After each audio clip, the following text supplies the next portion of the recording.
Hello everyone and welcome to your own show of economics that is economics on the move. तो move करते हैं video number 105 जिसमें हमें excess demand और deficit demand और supply पे डिस्कशन करना है और देखना है कि डिमांड अगर ज़्यादा हो जाती है कम हो जाती है तो इस तरीके से इकोनॉमी पे कैसा इम्पैक्ट पड़ता है। आप में से जितने लोगों ने इकोनॉमिक्स ऑन द मूव को सब्सक्राइब नहीं किया है मेरी भी बार बार रिक्वेस्ट रहती है और मैं फिर से ही कह रहा हूँ, जितने लोग फर्स्ट टाइम व्यूअर्स हैं प्लीज़ आप हमें सब्सक्राइब करिए और साथ ही साथ बेल आइकन को भी दबाइए ताकि आपको नेक्स्ट वीडियो का रिमाइंडर मिलता रहे। आप हमें social media platform Facebook, Instagram और ट्विटर पे भी फॉलो कर सकते हैं।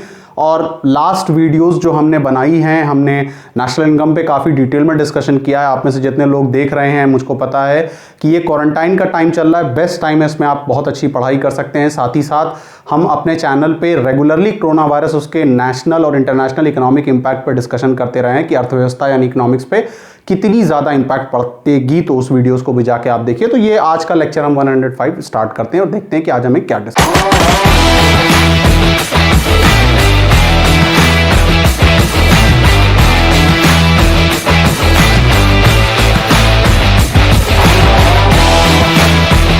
ओके फ्रेंड्स, तो सबसे पहले हम डिस्कशन करना शुरू करते हैं। ये हमारा बेसिकली नेक्स्ट चैप्टर है, नया चैप्टर है जिस पे हमको बात करना है डेफिसिट डिमांड और एक्सेस डिमांड को देखना है कि ये क्यों होता है, किस वजह से होता है, इसके पीछे क्या रीज़न होता है। अब देखिए, जब भी हम इक्विलिब्रियम की बात करते हैं हम एक ऐसी कंडीशन की बात करें जहां पे सप्लाई और डिमांड मैच हो जाए। इकोनॉमी के अंदर सप्लाई और डिमांड का मैच होना हमेशा ज़रूरी होता है बिकॉज ऑफ द रीज़न कि अगर कभी भी डिमांड ज़्यादा हो जाए या फिर सप्लाई कम हो जाए तो ऐसी सिचुएशन में हमारी इकोनॉमी इन्फ्लेशन के कंडीशन या इन्फ्लेशन की तरफ मूव करने लगती है। अब देखिए, होता क्या है कि जैसे फॉर एग्जांपल मान लीजिए कि इकोनॉमी में 100 सामान पड़ा था जो सप्लाई होना था और 100 सामान के डिमांड करने वाले भी थे, यानी डिमांड सप्लाई बराबर चल रही है, यानी जितना सप्लाई हो रहा है उतना कंज्यूम हो जा रहा है। लेकिन कभी कभी ऐसा होता है कि सप्लाई 100 हुई और डिमांड 1000 की। जैसे अब इस वक्त की हम बात करें, आज हमारे देश की ही नहीं बल्कि दुनिया भर में एक बहुत बड़ी प्रॉब्लम है कि सप्लाई नहीं हो पा रही है, सप्लाई ब्लॉकेड हो गई है और जो बेसिक कमोडिटीज़ हैं ऑब्वियस सी बात है कि उसकी डिमांड रहेगी ही, उसकी डिमांड बढ़ती ही जाएगी। तो ऐसी कंडीशन में जब हमारी सप्लाई नहीं होती है और हमारी डिमांड ज़्यादा हो जाती है, ऐसी कंडीशन में देखा यह जाता है कि लोग ज़्यादा सामान मांगते हैं और जब ज़्यादा सामान मांगेंगे तो ऑब्वियस सी बात है कि ज़्यादा मार्केट में पैसा है लेकिन उसके मुकाबले सामान कम है। तो जब भी ऐसा होगा तो सामानों की प्राइसेस बढ़ने लगेगी। दूसरी कंडीशन ऐसी होती है जब इकोनॉमी के अंदर सप्लाई हो रही है, डिमांड नहीं है, तो वो रिवर्स सिचुएशन चली जाती है, यानी सप्लाई पे सप्लाई, सप्लाई पे सप्लाई, सप्लाई पे सप्लाई है, लोगों के पास पैसा नहीं, जैसा नोटबंदी के दौरान देखने को मिला था 2016 डिमोनेटाइजेशन के दौरान कि वहां पे सप्लाई तो बेसिकली थी सामान की या फिर हो रही थी लेकिन people were left with no amount of money because of the reason कि नोट्स का एक तरीके से लीगल टेंडर लूज हो चुका था, नोट को खत्म कर दिया गया था। तो ये दोनों रिवर्स कंडीशंस जो होती हैं वो इकोनॉमी के लिए एक्चुअली सही नहीं है। डिमांड ज़्यादा हो जाए या सप्लाई ज़्यादा हो जाए, ऐसी दोनों condition it's not good for the economy. तो कोशिश ये रहती है कि डिमांड और सप्लाई के जो बेसिकली जो बैलेंस होता है, जो तराजू का दोनों साइड होता है, वो साइड को कैसे बराबर रख के किया जाए। अब देखिए, यहाँ पे बेसिकली हम एम्प्लॉयमेंट का थोड़ा सा जिक्र करना चाहेंगे कि रोजगार demand is equal to supply के कंडीशन में कैसे रोजगार होता है, कैसे इक्विलिब्रियम कंडीशन पे होता है। फुल एम्प्लॉयमेंट इक्विलिब्रियम की अगर हम बात करें तो फुल एम्प्लॉयमेंट इक्विलिब्रियम एक ऐसी सिचुएशन होता है जहां पे एग्रीगेट सप्लाई और एग्रीगेट डिमांड बराबर हो जाती है। यानी फुल एम्प्लॉयमेंट इक्विलिब्रियम एक ऐसा पॉइंट है जहां पे जितना सप्लाई किया जा रहा है एग्जैक्टली उतना ही डिमांड किया जा रहा है। अब एएस हमने पढ़ा है कि वो किसके बराबर होता है, कंजप्शन प्लस सेविंग के बराबर होता है। एडी किसके बराबर होता है, कंजप्शन प्लस इन्वेस्टमेंट के बराबर होता है। तो सी से सी कैंसिल हो जाएगा तो S is equal to I, यानी saving is equal to investment हो जाएगा। आगे क्या है, with fuller utilisation of resources so that no unemployment occurred. अब देखिए, होता क्या है कि लेट सपोज कि 10,000 केजीज ऑफ गुड की सप्लाई हुई और साथ में 10,000 केजीज ऑफ गुड की बेसिकली डिमांड भी हो जा रही है। तो यानी ये एक ऐसी सिचुएशन थी कि सारे के सारे लोग एम्प्लॉय हो गए, सारे के सारे मजदूरों को रोजगार से लगाया गया और सारे के सारे मजदूर जब मिल के काम करते हैं और वो जितना सप्लाई कर रहे हैं एग्जैक्टली उसके बराबर ही डिमांड हो जा रही है। यानी यहाँ पे कोई भी बंदा एक तरीके से बेरोजगार नहीं है, यहाँ पे कोई भी रिसोर्सेज जो हैं वो आइडल नहीं है, खराब नहीं है, यानी सारी की सारी रिसोर्सेज इन्वॉल्व हैं मैन्युफैक्चरिंग करने में और साथ ही में लोग भी वैसी ही डिमांड कर रहे हैं। Under employment equilibrium, under employment equilibrium की क्या कंडीशन होगी? ये एक ऐसी सिचुएशन होती है when AS is equal to AD, यानी ये भी एक ऐसी सिचुएशन है, ये भी एक ऐसा इक्विलिब्रियम है जहां पे एग्रीगेट सप्लाई एग्रीगेट डिमांड के बराबर हो जा रही है। लेकिन ये एक ऐसी सिचुएशन होती है कि there is a under utilization of resources और still some people are unemployed. अब देखिए यहां ऊपर वाली जो कंडीशन हमने डिस्कस की थी, हम मान लेते हैं कि हम एक इस पर्टिकुलर कंट्री के अंदर 1000 लोग काम करने वाले हैं, सारे के सारे 1000 लोग मिलके 110,000 केजीज ऑफ राइस को मैन्युफैक्चर सप्लाई करते हैं और 10,000 केजीज की डिमांड हो जाती है। यहां पे बेसिकली एक ऐसी कंडीशन हुई कि ऑल्दो हम इक्विलिब्रियम पे तो पहुंच गए हैं, यानी लेट सपोज कि हमने 8,000 केजीज बेसिकली यहां पे सप्लाई की है और 8,000 केजी की बेसिकली यहां पे डिमांड हुई है, यानी हम इक्विलिब्रियम पे तो पहुंच गए हैं, लेकिन इतने जो वर्कर्स हैं वो यहां पे इन्वॉल्व नहीं हो पाए हैं। लेट सपोज कि वर्कर्स जो इन्वॉल्व हुए हैं वो कितने इन्वॉल्व हुए हैं? 8,000 ही वर्कर्स इन्वॉल्व हो पाए हैं।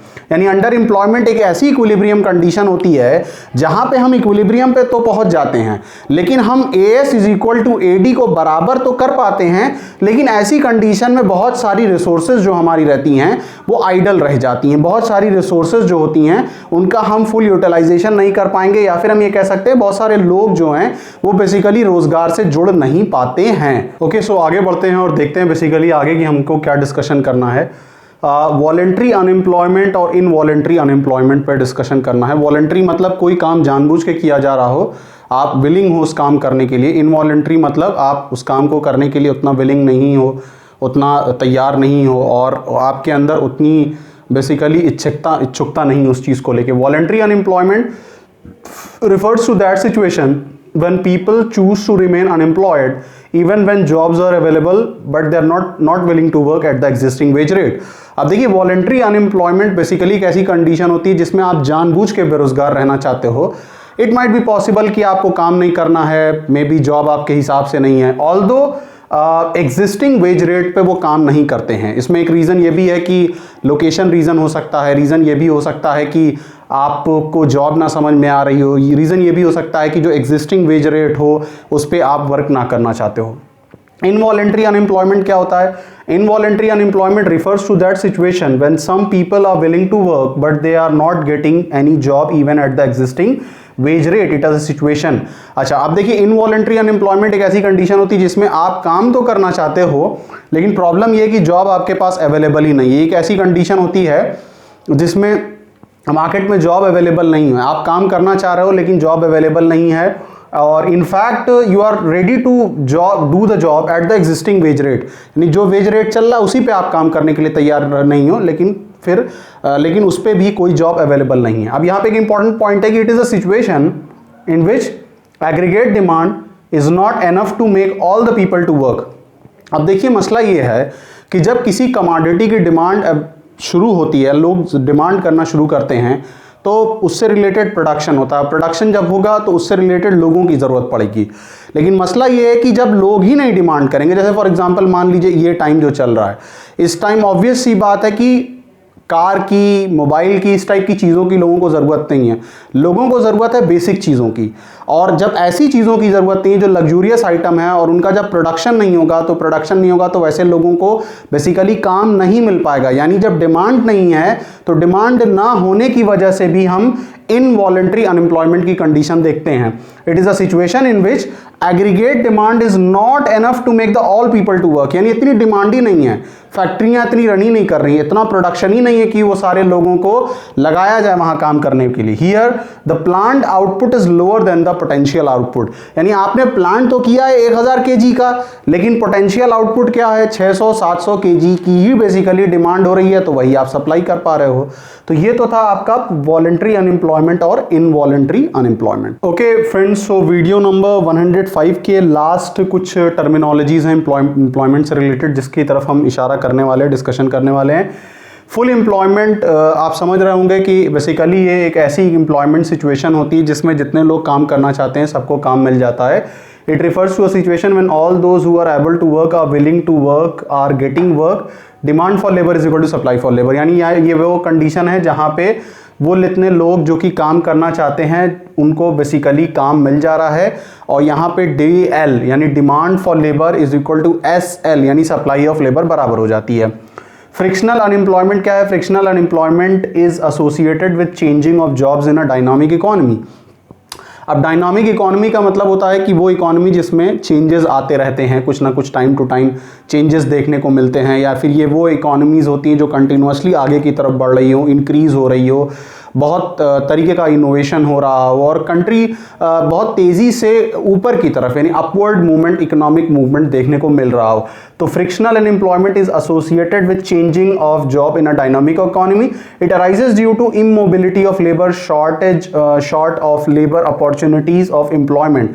अब देखिए ये एक ऐसी इकोनॉमी होती है जिसमें इमोबिलिटी ऑफ लेबर अराइज हो जाता है। जैसे अब बहुत तेज़ी से इकॉनमी बढ़ रही है, लेबर्स की ज़रूरत है, लेकिन लेबर्स का अच्छा खासा पोर्शन अभी भी रूरल इलाकों में बैठा हुआ है, वो अर्बन इलाकों में नहीं आ पा रहा है। और यहाँ पे क्या होता है कि लेबर्स को एम्प्लॉयमेंट अपॉर्चुनिटी भी नहीं मिल पाती है, उनको पता नहीं चल पाता कि कहाँ पे रोज़गार आया है, किस सेक्टर में नया प्रोडक्शन हो रहा है, कहाँ पे लोग ज़्यादा किस तरीके के सामान की तरफ मूवमेंट हो रहा है, या फिर किस तरीके के सामान की डिमांड हो रही है और वैसे चीज़ों का प्रोडक्शन हो रहा है। तो बेसिकली हम कह सकते हैं कि इकोनॉमिक चेंजेस इसमें फास्ट होते हैं और लैक ऑफ नॉलेज की वजह से लोगों को पता नहीं चल पाता कि रोज़गार कहाँ और किस सेक्टर में और कितने तादाद में आ रहा है। स्ट्रक्चरल अनएम्प्लॉयमेंट की बात करें तो structural unemployment results from long term decline of certain industries. Structural employment की अगर हम बात कर रहे हैं तो ये एक ऐसी अनएम्प्लॉयमेंट होती है जो कि किसी खास इंडस्ट्री में लॉन्ग टर्म डिक्लाइन देखने को मिलता है, नहीं बहुत अरसे से एक तरीके से वो इंडस्ट्री नीचे ही की तरफ जा रही है, उसमें कुछ मूवमेंट नहीं हो पा रहा है और कुछ इंप्रूवमेंट देखने को नहीं मिल पा रहा है। अब देखिए, अब जैसे हम बात करें तो ये एक ऐसी इंडस्ट्री होती है जो कि परफॉर्मेंस इसलिए नहीं कर पा रही है बिकॉज ऑफ द रीज़न कि हो सकता है कि उसका जो रॉ मटेरियल था वो किसी खास कंट्री से आता था और उस खास कंट्री में प्रॉब्लम चल रही है। अब जब रॉ मटेरियल नहीं आ पा रही है तो फैक्ट्रियां रन नहीं कर पा रही हैं, और फैक्ट्रियां जब रन नहीं करेंगी, रॉ मटेरियल नहीं होगा, तो मजदूर क्यों वहाँ पे काम करेंगे, उनको एक तरीके से वो अनएम्प्लॉयड हो जाएंगे। जैसे करंट टाइम्स की अगर हम बात करें तो लेट सपोज कि अगर हम बात करें कि ठीक है चाइना में जिस वक्त बहुत सारी प्रॉब्लम्स चल रही थी और यहाँ पे हमारे देश में कोई ऐसी इंडस्ट्रीज थी जिसका रॉ मटेरियल बेसिकली चाइना से आया करता था, तो क्योंकि जनवरी फरवरी के मंथ में वहाँ पे बहुत डिस्टर्बेंस था और रॉ मटेरियल वहाँ से नहीं आ पा रहा था, जिसकी वजह से पता क्या चलता है कि हमारे यहाँ फैक्ट्रियाँ रन नहीं कर पाती, रॉ मटेरियल रहता नहीं, तो मजदूर भी जो होते हैं अनएम्प्लॉयड हो जाते हैं। Labourers lack expertise from new emerging industries. अब यहाँ पे एक और अनएम्प्लॉयमेंट होने का रीज़न ये हो जाता है कि इंडस्ट्री में कुछ ना कुछ चेंजेस आ रहा है, टेक्नोलॉजिकल चेंजेस देखने को मिल रहा है, टेक्नोलॉजिकल शिफ्ट हो रहा है, और लेबर्स हमारा जो होता है वो पढ़ा लिखा नहीं है और वो उस बारीकी को बहुत तेज़ी से पकड़ नहीं पाता है, उस बारीकी को बहुत तेज़ी से सीख नहीं पाता है, जिसकी वजह से वो उस पर्टिकुलर टाइम पीरियड के लिए कंप्लीटली अनएम्प्लॉयड रहता है। तो ये टाइप्स ऑफ अनएम्प्लॉयमेंट जो हमने डिस्कस किए थे वो काफ़ी टाइप्स थे। इसके बाद हम थोड़ा सा मूव करेंगे, तब हम आप चीज़ों को बहुत अच्छे से समझ पाएंगे ग्राफिकल अंदाज में भी। So that was a small topic which is related with video number 105 in which we talks about the different kinds of unemployment। Economics on the move अगर आपको अच्छा लगता है तो मेरी बार बार आपसे ये रिक्वेस्ट रहती है कि प्लीज़ आप हमें सब्सक्राइब करिए, ज़्यादा से ज़्यादा हमारी वीडियोस को शेयर करिए। ये एक अच्छा टाइम है आपके लिए, आप इसमें ज़्यादा से ज़्यादा अपना टाइम निकाल के पढ़ाई कर सकते हो, पूरी तैयारी कर सकते हो। और मैं श्योर हूँ कि इकोनॉमिक्स ऑन द मूव में मैक्रो इकोनॉमिक्स आप जहाँ से भी देखोगे आपको बहुत अच्छी तरीके से सारी चीज़ें समझ में आएंगी। आपकी कोई भी क्वेरीज है तो आप हमें फेसबुक और इंस्टाग्राम पे भी अपनी क्वेरीज को कर सकते हो। So stay blessed guys and keep on watching economics on the move. Thank you.